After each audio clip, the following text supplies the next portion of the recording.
Hi everyone, my name is Danielle Russell, and this is my video for the human meaning of death and dying.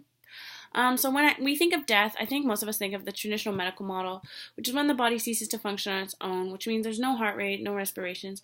I think when we are asked to explain the human meaning of death and dying, when we say human meaning, I think it kind of gives it more value. I think we then kind of think of it in a more holistic approach.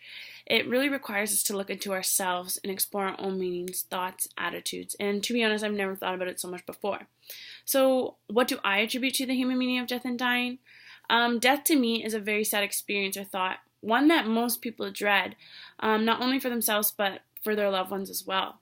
I fear death because it's honestly an end to everything you've worked for in your life. Death is an end to all that you've built, created, and planned. And when you die, it's almost like everything you've worked for in your life doesn't matter anymore. I think the main reason I fear death, though, is because I'm so young and I feel like I have so much unfinished business here on earth.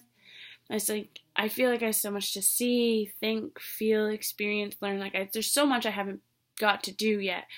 And for example, when you're growing up and you kind of plan your life out, you're like, when I get older, I'm going to go to school for this. I'm going to get a job doing this.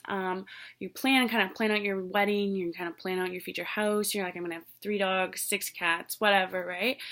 And then when you die young, you're not able to fulfill all those things. And I think that's devastating to some people. And I think that would be the most devastating for me personally if I were to die, right now.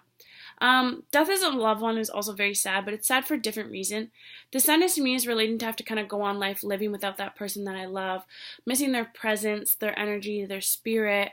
We won't be able to create any memories, all those things I think would be really heartbreaking to me. And that is why I associate death with such a negative kind of connotation.